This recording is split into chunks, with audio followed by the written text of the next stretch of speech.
हाँ, हेलो बच्चों, जय हिंद। जैसा कि आप सभी को पता है, आज से आप लोगों को डेली ऑब्जेक्टिव कलेक्शन जो मिलने वाला है वो वीडियो के रूप में मिलेगा। लेकिन आज काफ़ी रात हो गई। हालांकि आप लोगों को वीडियो लगभग 9 बजे तक में मिल जाएगा, लेकिन आज आपको वीडियो मिलते मिलते 11 के आसपास बच जाएगा। बिकॉज आज मैं गोड्डा से 9 बजे रात तक पढ़ा के ही आया हुआ हूँ। मेरी शाम तक में गला भी उस लायक नहीं रहती है। लेकिन फिर भी आप लोगों के लिए लगातार मेहनत जारी है। मैं बार बार बोलता हूँ कि एग्ज़ाम का टेंशन आपको नहीं लेना है, वो हम पे छोड़ दीजिए। सुबह 5 बजे, सुबह 6 बजे भोरे से लेकर के रात 8 बजे तक पढ़ाने के बावजूद घर आके मैं आप लोगों के लिए वीडियो बनाऊंगा। लेकिन भाई साहब, अगर हम इतना मेहनत कर रहे हैं तो आपका भी कर्तव्य होता है कि आप भी बहुत मेहनत करें, मतलब हमारा सपोर्ट, हमारा साथ दे मेहनत करके। चलिए तो भाई साहब, आज स्टार्ट करते हैं। हालांकि स्टार्ट करने से पहले फिर से बोल दें कि आप लोगों को जो ऑब्जेक्टिव मिलेगा, एग्ज़ाम का तैयारी कैसे करना है। तो जितना भी क्वेश्चन बैंक में क्वेश्चंस है आप लोगों के ग्रुप में भेजा गया है, हमने प्रिंट निकलवा भी लिया है। तो जितना भी आप लोगों को क्वेश्चन बैंक में क्वेश्चन भेजा गया, हर यूनिट से लगभग 50 क्वेश्चन ऑब्जेक्टिव है। हम लोग जितना क्वेश्चन बैंक में क्वेश्चन है, सारे क्वेश्चन को कंप्लीट कर लेंगे। एग्जाम में एक भी क्वेश्चन से बाहर नहीं जाएगा। तो चलिए भाई साहब, शुरुआत करते हैं आज का सिलसिला। हालांकि आज पहला दिन है और लेट हो गया है, इसलिए हम आज 13 क्वेश्चन को ही करेंगे। लेकिन हमारा टारगेट होगा कि एक दिन में कम से कम 15-20 क्वेश्चन करें। हालांकि आज पहला दिन है तो हम 13 क्वेश्चन पे ही ब्रेक मारेंगे, बिकॉज आज आने में मुझे लेट हो गई है और रात काफ़ी हो गया है, तो इसलिए आज 13 क्वेश्चन पे ही ब्रेक लगा देंगे। चलिए पहला क्वेश्चन की बात करते हैं। पहला क्वेश्चन है 1260 में कितने सार्थक अंक मौजूद हैं। तो 1260 में कितने सार्थक अंक मौजूद है तो ये कैसे निकालेंगे भाई साहब। तो आप लोगों को सार्थक अंक निकालने का अगर तरीका पता है, सार्थक अंक इंग्लिश में कहा जाता है सिग्निफिकेंट फिगर। अगर आपको सार्थक अंक निकालने का तरीका पता है तो ठीक, नहीं पता है चलिए बता देते हैं। जो कि आप लोगों को जब मैंने क्लास में पढ़ाया भी था तो बोला था कि सार्थक अंक फिजिक्स का टॉपिक है और केमिस्ट्री में भी आता है, लेकिन फिजिक्स में आपने पढ़ चुका होगा तो उसी से काम चला लीजिएगा। और अगर आपका काम नहीं चला है तो चलिए हम दौड़वाते हैं, ठीक है। तो चलिए भाई साहब ध्यान दीजिएगा। सार्थक अंक इंग्लिश में कहा जाता है, सार्थक अंक इंग्लिश में कहा जाता है सिग्निफिकेंट फिगर। सार्थक अंक इंग्लिश में क्या बोला जाता है, सिग्निफिकेंट फिगर। इसको निकालने का कुछ तरीका है। क्या तरीका है भाई साहब, आप याद रखिए, बड़ा आसान तरीका है। हम आपको जिस तरीके से बताएंगे वो तरीका आपको बहुत आसान लगेगा और आप आराम से बनाओगे भी। तो क्या इसका रूल है भाई साहब, समझिएगा। सबसे पहले बताइए डिजिट कितना होता है। तो आपके पास डिजिट है 10 तो कौन कौन, 0 1 2 3 4 5 6 7 8 9। यानी कि ये हुआ आपका 0 और ये सब हो गया आपका नॉन ज़ीरो। ये सब हो गया आपका नॉन ज़ीरो। तो सार्थक के लिए क्या रूल है भाई साहब, याद रखिएगा कि जितने भी नॉन ज़ीरो नंबर है, जितने भी नॉन ज़ीरो नंबर है, ये हमेशा सार्थक होगा, हमेशा सार्थक होगा। जितना भी नॉन ज़ीरो है ऑलवेज भी सिग्निफिकेंट। यानी कि नॉन ज़ीरो में आपको टेंशन नहीं है, जितना भी नॉन ज़ीरो है वो हमेशा सार्थक होगा। नॉन ज़ीरो बोले तो 1 2 3 4 5 6 7 8 9, ये हमेशा सार्थक होगा। सार्थक का कंडीशन जितना भी खेला होता है वो होता है किस पर, ज़ीरो पर। तो चलिए ज़ीरो पर क्या क्या खेला होता है, तो चलिए ज़ीरो खेला समझाते हैं। हो सकता है ज़ीरो कहाँ पर हो, ज़ीरो या तो स्टार्ट में हो, या तो बीच में हो, या तो लास्ट में। सुनिएगा, अगर ज़ीरो, याद रखिए, अगर ज़ीरो स्टार्ट में हो तो वह कभी सार्थक नहीं होगा। अगर ज़ीरो स्टार्ट में हो तो वो कभी सार्थक नहीं होगा, नेवर बी सिग्निफिकेंट। अगर जीरो स्टार्ट में, याद रखिएगा, 1 से लेकर जितना भी नॉन जीरो है वो हमेशा सार्थक होगा, चाहे वो स्टार्ट में हो, चाहे वो लास्ट में हो, चाहे बीच में कहीं भी हो, ये हमेशा सार्थक होगा। लेकिन जीरो के पीछे जो खेला है, यहाँ सार्थक में जितना भी खेला होता है वो जीरो पर होता है। जीरो क्या खेला होता है कि अगर जीरो स्टार्ट में हो तो वो सार्थक कभी, क्या कहते हैं, कभी भी नहीं होगा। एग्जाम्पल समझाएंगे जितना ना करें अभी। अगर जीरो मिडिल में हो, अगर जीरो मिडिल में हो तो वो हमेशा सार्थक होगा। अगर जीरो मिडिल में हो तो हमेशा सार्थक होगा। और अगर जीरो लास्ट में हो तो उसके लिए दो कंडीशन है। क्या कंडीशन है? अगर जीरो लास्ट में हो तो वो सार्थक हो भी सकता है, सार्थक नहीं भी हो सकता है। बस फर्क क्या है, कब हो सकता है कब नहीं हो सकता है। तो अगर जीरो लास्ट में हो तो वो सार्थक होगा कब? यदि संख्या में दशमलव का अस्तित्व हो। यदि संख्या में दशमलव का अस्तित्व हो या दशमलव हो। सार्थक नहीं होगा कब? यदि संख्या में दशमलव ना हो। अब समझिएगा, सुबह से शाम तक पढ़ाते पढ़ाते थक जाते हैं, इसलिए इसको जितना भी आपको ऑब्जेक्टिव देंगे प्रयास करेंगे कि आपको लिख लिख के ही दें। हालांकि बोर्ड में समझाते हैं तो उसका मजा अलग होता है, लेकिन भाई साहब क्लास में पढ़ने का मजा तो मिलवे करेगा। यहाँ पर आपका तैयारी जो करानी है तो थोड़ा हमें भी घर से रह के ही आपको ऑब्जेक्टिव भेजनी है। तो आपको जैसे एज ए स्टूडेंट पढ़ाई करता है अपना, जैसे अपना स्टूडेंट कोई रूम पे पढ़ता है तो समझिए कि एज ए स्टूडेंट ही आपका हेल्प कर रहे हैं। मतलब अपने आप को स्टूडेंट की तरह मान करके आप जैसे मान लेते हैं कि आपके बदले अगर हम होते तो हम कैसे तैयारी करते, तो बस समझिए कि हम तैयारी कर रहे हैं, आप मेरे साथ तैयारी करिए। चलिए भाई साहब, तो याद रखिए क्या बोल रहे हैं। चलिए कुछ एग्जाम्पल दे करके समझते हैं। चलिए कुछ एग्जाम्पल दे करके इसको क्लियर करते हैं, समझिएगा क्या बोल रहे हैं भाई साहब। कुछ एग्जाम्पल दे क्लियर करते समझिए। याद रखिए क्या क्या बोले हैं। जैसे एग्जाम में आपको पूछ दिया गया, जो टाइम लगेगा सार्थक समझाने में फिर टाइम लगेगा। सुनिए, जैसे एग्जाम में पूछ दिया गया 1 2 3, इसमें सार्थक अंक की संख्या कितनी? तो सोचिए, क्या एक सार्थक है? तो बोलेगा है, क्यों? क्योंकि नन जीरो है। क्या दो सार्थक है? बोले है। तीन सार्थक है क्योंकि ये सब नन जीरो है, यानी ये भी सार्थक है, ये भी सार्थक है, ये भी सार्थक है। यानी इसमें सार्थक अंक की संख्या कितनी हो गई? 3। कितनी हो गई? 3। यानी इसमें सार्थक हो गया 3। क्योंकि जितने नन जीरो है वो तो सार्थक हो भी करेगा। सार्थक जीरो पे खेला होता है पूरा।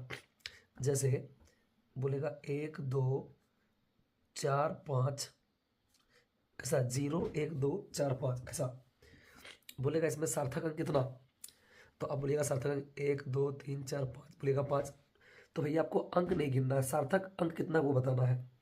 तो सार्थक अंक कितना? तो सार्थक अंक निकालने के लिए क्या बोले हैं, देखिए ये 1 नन जीरो है, 2 नन जीरो है, 4 नन जीरो है, 5 नन जीरो, ये तो सार्थक हो भी करेगा। इस पर कोई शक ही नहीं है। खेला किस पे होता है?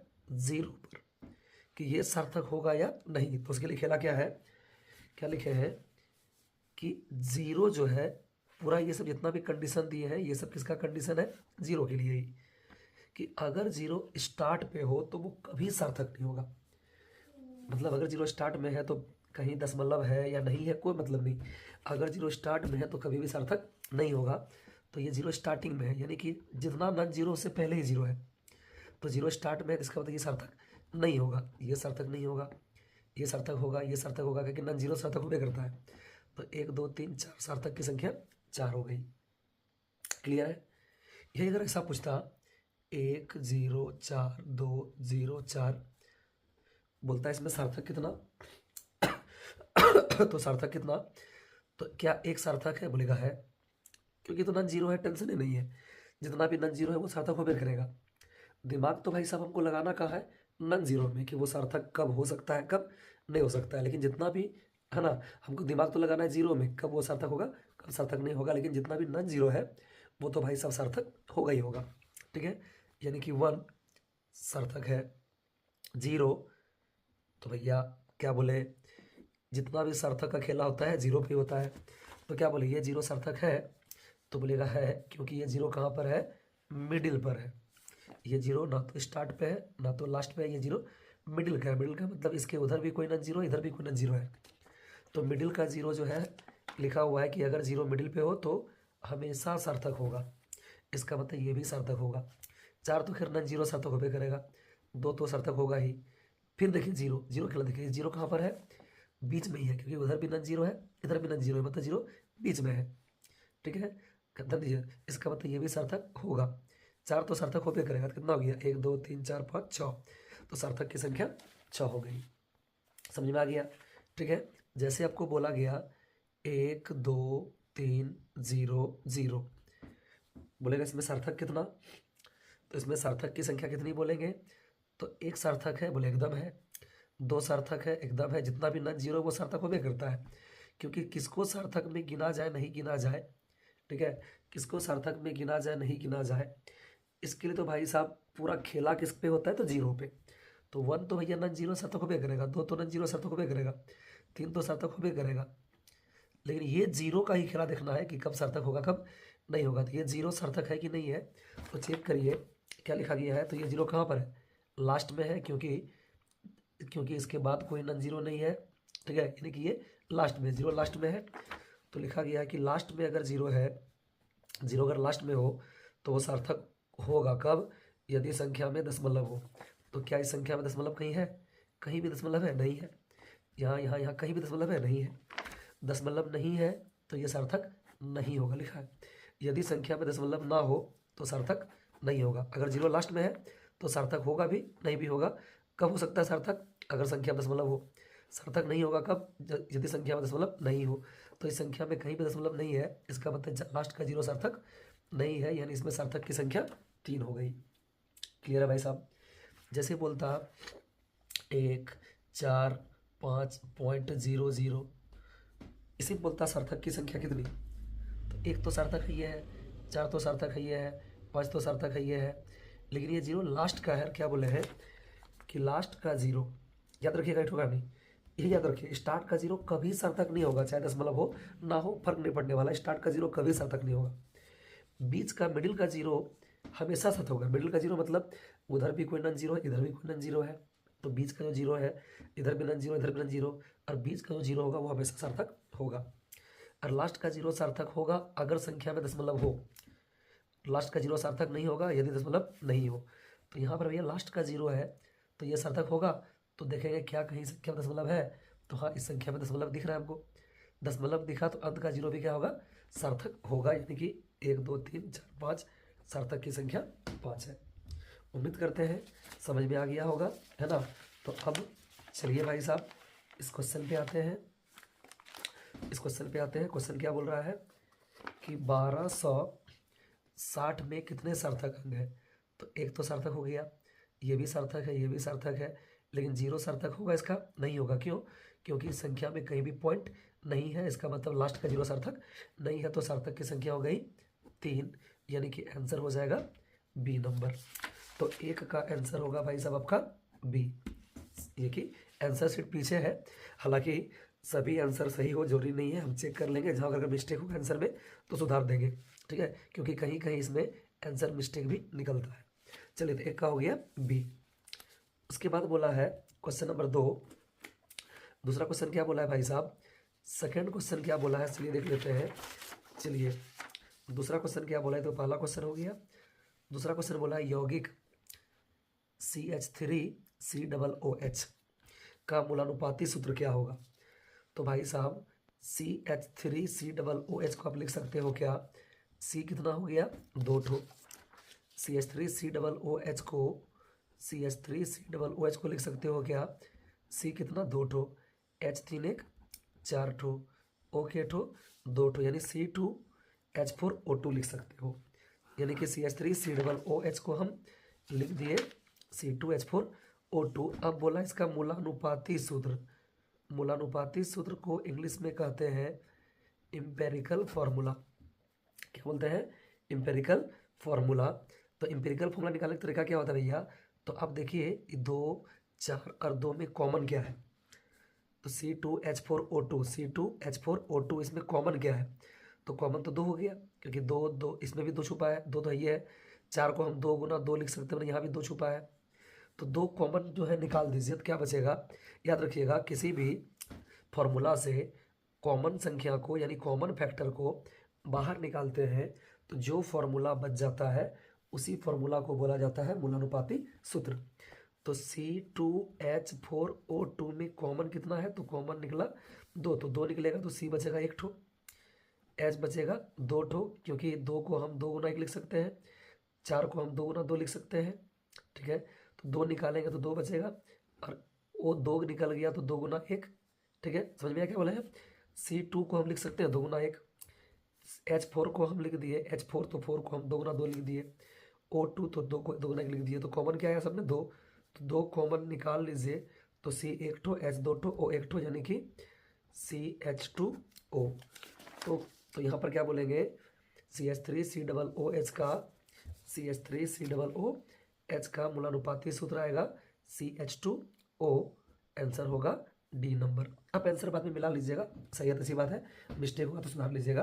आंसर मिस्टेक हो सकता है कहीं कहीं, ठीक है, जो बताएंगे उसके अनुसार अगर से मिला तो अच्छी बात है, नहीं तो अगर आंसर में कहीं मिस्टेक निकला उसमें तो हम जो बताएंगे तो सुधार लीजिएगा, क्योंकि इसमें कहीं कहीं आंसर मिस्टेक निकल जाता है। चलिए, इसके बाद तीसरा क्वेश्चन। तो तीसरा क्वेश्चन क्या बोला है भाई साहब, जब देखते हैं। तीसरा क्वेश्चन बोला है यदि आपके पास तीसरा क्वेश्चन क्या बोला है? यदि आपके पास 300 ml है ना, क्या लिखा है? यदि आपके यहाँ यदि आपके पास 1.5 m, बड़ी m दिया है, बड़ी m का मतलब मोलरता होता है, NaCl का 300 ml है, तो आप 4.5 NaCl के कितने ml बना सकते हो? तो भाई साहब सुनिएगा, यहाँ पर मोलरता बड़ी m दिया मतलब मोलरता दिया। क्वेश्चन गौर करिएगा, क्वेश्चन में मोलरता 2 बार दिया है, एक बार 1.5 m, एक बार 4.5 m, 2 बार मोलरता दिया है। तो एक ठो मोलरता को आप मान लीजिए M1, 1.5 m को मान लीजिए, है ना, 1.5 m जो भी है उसको मान लीजिए M1, और 4.5 m जो है ना, 4.5 m जो है उसको मान लीजिए आप M2, क्योंकि 2 बार m दिया, m मतलब मोलरता दिया 2 बार, तो एक ठो को मान लीजिए आपको जी भैया M1, एक ठो मान लीजिए M2। इसके बाद बोला है कि यदि आपके पास 1.5 ml NaCl का 300 ml है, यानी आयतन दिया है 300 ml, 300 ml, ml हो गया आयतन, आयतन बोले तो भी वॉल्यूम, वॉल्यूम हो गया 300 ml। तो बोल रहा है तो NaCl के कितने ml बना सकते हैं, यानी कि वॉल्यूम एक बार और मांगा है, तो यानी कि समझिए ये V1 दिया और मांगा क्या है? V2। समझिए, जब मोलरता 1.5 है तभी आयतन 300 ml है, जब मोलरता यानी बड़ी m 1.5 है तो आयतन 300 ml है।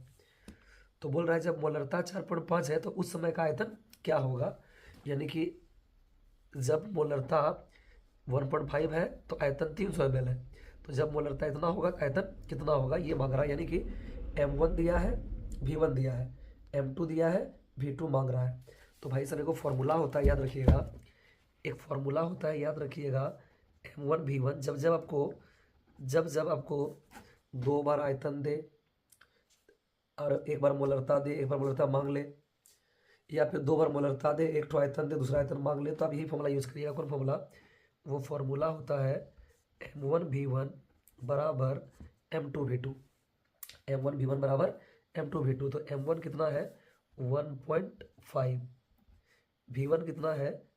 300, M2 कितना है? 4.5, और V2 मांगा जा रहा है।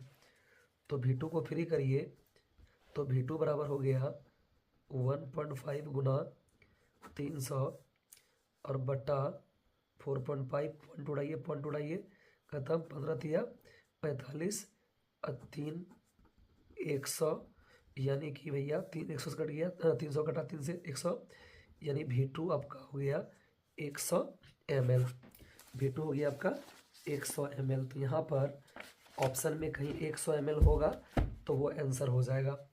तो ऑप्शन में 100 ml है नंबर ए में, यानी कि आंसर हो जाएगा नंबर ए। याद रखिए, एक बार m दिया है, एक बार फिर m दिया है, यानी 2 बार m दिया है। एक टोक m1 एक टोक m2 मान लीजिए, और एक बार आयतन 300 ml यानी वॉल्यूम यानी v दिया है, और कितना ml आयतन बना सकते हैं, यानी आयतन एक बार और मांग रहा है, यानी कि एक बार v1 दिया है तो समझिए v2 मांग रहा है। तो जब जब ऐसा रहे सवाल तो इस फॉर्मूला यूज़ करना है, m1 v1 बराबर m2 v2, और ये निकल जाएगा। चलिए इसके बाद बोल रहा है, हाँ, निम्नलिखित में से किसमें परमाणुओं की संख्या सबसे अधिक होगी। तो भाई साहब आपको पता होना चाहिए, परमाणु की संख्या निकालने के लिए फॉर्मूला होता है। क्या होता है? परमाणु की संख्या निकालने के लिए आपके पास फॉर्मूला होता है। क्या फॉर्मूला होता है? परमाणु की संख्या बराबर दिया गया द्रव्यमान बटे परमाणविक द्रव्यमान, जिसको मोलर द्रव्यमान बोलते हैं, और गुना Na होता है अवोगाद्रो नंबर, जिसका मान होता है 6.022 गुना 10⁻23। तो भाई साहब ध्यान दीजिए, तो यहाँ पर क्या हो जाएगा, तो क्वेश्चन पढ़िए। ये हुआ फॉर्मूला कुंजी निकालने के लिए, परमाणु की संख्या number of atomic equal to given mass by atomic mass या मोलर मास बोल सकते हैं, गुना Na। अब क्वेश्चन को पढ़िए। क्वेश्चन बोल रहा है, निम्नलिखित में से किसमें, क्वेश्चन बोल रहा है निम्नलिखित में से किसमें परमाणुओं की संख्या सबसे अधिक होगी। निम्नलिखित में से किसमें परमाणुओं की संख्या सबसे अधिक होगी, किसमें किसमें बोल रहा है। ऑप्शन क्या क्या दिया है, बोला है 1 ग्राम AU, फिर दूसरा दिया है ऑप्शन 1 ग्राम Na, फिर तीसरा दिया है 1 ग्राम Li, और चौथा दिया है 1 ग्राम Cl2। ये 4 ऑप्शन दिया है और बोल रहा है इसमें परमाणु की संख्या सबसे अधिक किसमें है। तो बोलिए, अगर इसमें परमाणु चेक करें तो दिया गया द्रव्यमान तो 1 हो गया, बटे मोलर द्रव्यमान है ना, बटे मोलर द्रव्यमान। आप नहीं हो बनाइएगा, ऐसे चेक कर सकते हैं, समझिएगा। देखिए सबका तो दिया गया द्रव्यमान 1 ही है, यानी सबका ऊपर तो 1 ही रहेगा, सबका ऊपर तो भाई साहब 1 ही रहेगा। ठीक है, सबका ऊपर कितना रहेगा, तो दिया गया द्रव्यमान सबका 1 ही है, सबका ऊपर 1 ही रहेगा, और गुना Na सब में रहेगा, यानी कि नीचे परमाणविक द्रव्यमान, यानी कि जिसका परमाणविक द्रव्यमान सबसे कम आएगा, ठीक है, उसी में परमाणु संख्या सबसे अधिक होगा, क्योंकि नीचे वाला मान जितना कम होगा गारंटी है परमाणु संख्या उतना ज़्यादा होगा, क्योंकि नीचे तो भैया भाग दे रहे हैं। ठीक है, तो नीचे परमाणुविक द्रव्यमान जितना कम होगा परमाणु की संख्या उतना अधिक होगा, क्योंकि दिया गया द्रव्यमान सबका कितना है, 1 ग्राम, है ना। Na सब में आएगा, दिया गया द्रव्यमान 1 बटे परमाणुविक द्रव्यमान, इसका 23 है ना, इसका परमाणुविक द्रव्यमान होता है 23, इसका होता है 7, इसका 35.5, और ये बहुत ज़्यादा होता है भाई साहब। ठीक है ना, अभी द्रव्यमान हमको इसका याद नहीं आ रहा, लेकिन काफ़ी ज़्यादा होता है।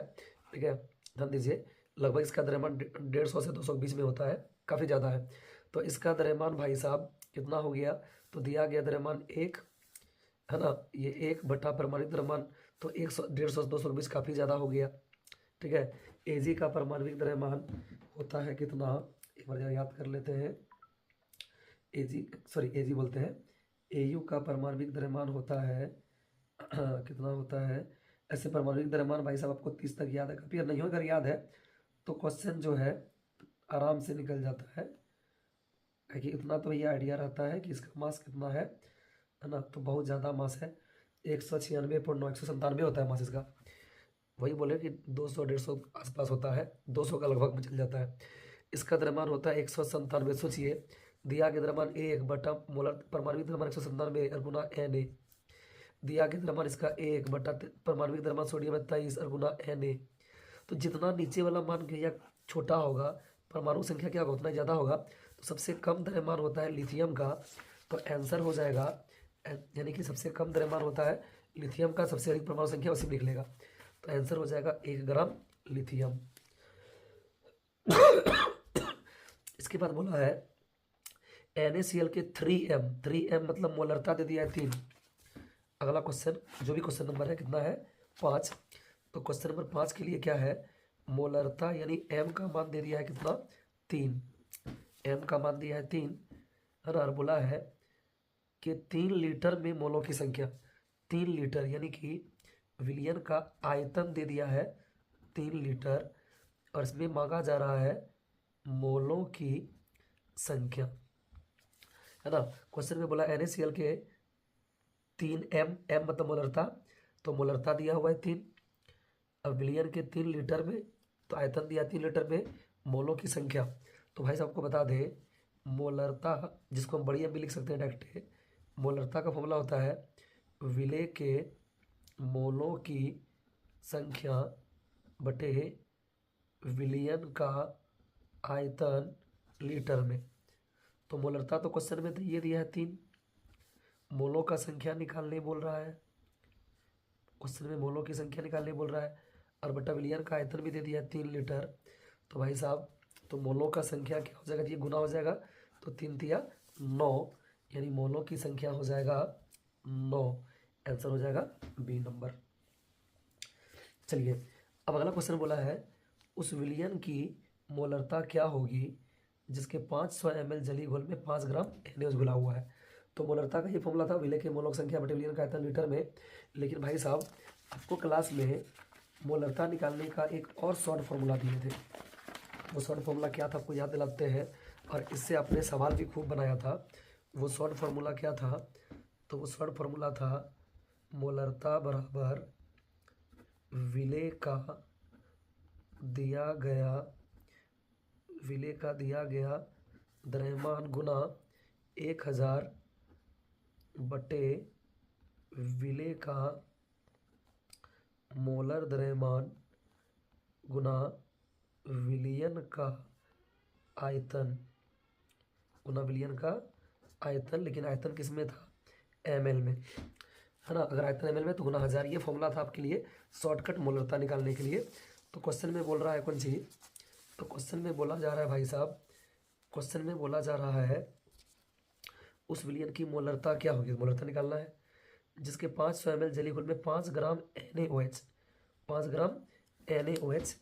तो दिया गया द्रव्यमान कितना है, तो विलेय का दिया गया द्रव्यमान है 5 ग्राम, और गुना कौन जी 1000 बटे विलेय का मोलर द्रव्यमान। एक्चुअली मोलर द्रव्यमान फार्मूला से जो द्रव्यमान निकलता है उसे बोलते हैं मोलर द्रव्यमान। तो Na का 23, O का 16, H का 1 यानी कि 40, और विलियन का आयतन दिया हुआ है 500। इसको सॉल्व करते हैं, तो सॉल्व करके आएगा ये आपका 1 2 3 3 0 कट गया, यानी कि ऊपर और 5 कटा, यानी 1/4, तो 1/4 कितना हो गया 0.25, क्योंकि 4 से 1 को भाग दें 0, है ना, 2 यानी कि 0.25 आंसर हो जाएगा बी नंबर। तो क्वेश्चन नंबर 6 का आंसर होगा बी नंबर। अब क्वेश्चन नंबर 7 की बात करें, तो क्वेश्चन नंबर 7 क्या है, तो क्वेश्चन नंबर 7 है निम्नलिखित में से किस दवा का उपयोग कैंसर के इलाज के लिए किया जाता है। तो आप लोग याद करिए, जब आपको डेली ऑब्जेक्टिव कलेक्शन दिलवा देते थे हम, डेली ऑब्जेक्टिव कलेक्शन जब आपको दिया करते थे, तभी आपको बताया गया था कैंसर के इलाज के लिए, है ना, 2 दवा आपको बताया गया था, जिसमें एक दवा का नाम था सिस्प्लेटिन। तो क्वेश्चन है कैंसर के इलाज के लिए कौन से दवा उपयोग में लाते हैं, तो आंसर होगा सिस्प्लेटिन। उसके बाद अगला है ज्योति तीव्रता के लिए SI मात्रक, तो ज्योति तीव्रता का मात्रक होता है कैंडेला। इसके बाद बोला है भार की इकाई क्या है, भार यानी वेट। तो आप लोगों को क्लास में बताया गया होगा कि केमिस्ट्री में भार और द्रव्यमान भाई साहब एक ही चीज़ है, भले फिजिक्स में भार सदिश राशि है ना, द्रव्यमान अदिश राशि है, लेकिन आप लोगों को बताया गया था केमिस्ट्री में भार का मतलब द्रव्यमान समझिए, और द्रव्यमान की इकाई क्या होती है, किलोग्राम। तो आंसर हो जाएगा किलोग्राम। इसके बाद बोला है परफिक्स यानी गुणांक, है ना, परफिक्स यानी प्रोलग्न किसका, परफिक्स फॉर मल्टीपुल 10⁻⁻15 इज लिखा है 10⁻⁻15 के लिए प्रोलग्न है। तो आप लोग को इसका भी भैया ऑब्जेक्टिव, डेली ऑब्जेक्टिव में आप लोग को लिस्ट दिया गया था और बताया गया था कि 10⁻⁻15 के लिए जो गुणांक होता है उसको बोला जाता है फेमटो। हालांकि आप जब इसका आंसर देखोगे तो इसका आंसर दे दिया है पेटा, है ना, इसका आंसर दे दिया है पेटा। 10 का आंसर देखोगे तो दे दिया है पेटा, जो सरासर गलत है, ठीक है। 10 का आंसर डी दे दिया है, लेकिन 10 का आंसर सी होगा, ठीक है। तो 10⁻⁻15 के लिए जो प्रोलग्न यूज होता है वो होता है फेमटो। उसके बाद बोला है केल्विन में 37 डिग्री सेल्सियस का मान क्या होगा। तो आपको डेली ऑब्जेक्टिव जब देते थे तो उस दौरान भी बताया गया था कि केल्विन और सेल्सियस में क्या संबंध है। तो केल्विन बराबर होता है डिग्री सेल्सियस प्लस 273.15, जिसको जनरली लोग 273 ही लिखता है। केल्विन बराबर डिग्री सेल्सियस प्लस 273। तो यहाँ पर बोला है 37 डिग्री सेल्सियस का मान केल्विन में कितना होगा। तो केल्विन बराबर डिग्री सेल्सियस प्लस 273, तो कितना डिग्री सेल्सियस बोला था, 37 डिग्री सेल्सियस। तो 37 और 273 कितना हो गया, 273, यही 7 3 10 है ना। इसके बाद आपका 7 3 10 1 11, ठीक है, 2 1 3 310 केल्विन। कितना हो गया, 310 केल्विन। तो आंसर हो जाएगा 310 केल्विन, नंबर डी। ये हो गया 11 का बात। अब क्वेश्चन नंबर 12। क्वेश्चन नंबर 12 क्या है, तो क्वेश्चन नंबर 12 बोल रहा है, क्वेश्चन नंबर 12 बोल रहा है कि फ़ारेनहाइट में 35 डिग्री सेल्सियस का मान क्या है। फ़ारेनहाइट में 35 डिग्री सेल्सियस का मान क्या है। तो भाई साहब आप लोगों को ऑब्जेक्टिव में ये भी दिए थे कि फ़ारेनहाइट के लिए फॉर्मूला क्या होता है, फ़ारेनहाइट और सेल्सियस में क्या संबंध है। डिग्री एफ बराबर होता है 9/5 degree C plus 32, 9/5 degree Celsius plus 32। ये होता है सेल्सियस को फ़ारेनहाइट में बदलना या फ़ारेनहाइट को सेल्सियस में बदलने के लिए फॉर्मूला। तो क्वेश्चन में फिलहाल बोला है क्वेश्चन में फिलहाल बोला है 35 डिग्री सेल्सियस का मान किसमें, फ़ारेनहाइट में। तो फ़ारेनहाइट में 35 डिग्री सेल्सियस, तो फ़ारेनहाइट में 9/5 गुना 35 डिग्री सेल्सियस है, सेल्सियस के बदले बैठा दिया 35 और प्लस क्या है 32। तो 5 से 7 35, यानी कि सॉल्व करके 9 7 63 और 32 कितना हो गया, तो 3 2 5 6 3 9, यानी कि 95 आ रहा है। तो आंसर हो जाएगा, आंसर हो जाएगा भाई साहब 95। तो 95 डिग्री है नंबर कितना पे, 12 पे। तो चलिए भाई साहब 13वां क्वेश्चन हम लोग कल को कर लेते हैं। आज 12 क्वेश्चन करते हैं और बाकी हम लोग कल को लगभग 15-20 क्वेश्चन करेंगे। आज पहला दिन था और हम गोड्डा से पढ़ा के भी बहुत लेट से आए थे, 11 लगभग बज गया है, 11:30 बज जाएगा वीडियो तक पहुँचते आपका। तो अगर आप रात को जगह तो रात को देख लीजिएगा, अन्यथा कभी दिन को समय निकाल के देख लीजिएगा। अब हम लोग कल से 9 बजे तक में ही आपको वीडियो दे दिया करेंगे। तो मिलते हैं कल के ऑब्जेक्टिव कलेक्शन में, तब तक के लिए नमस्कार।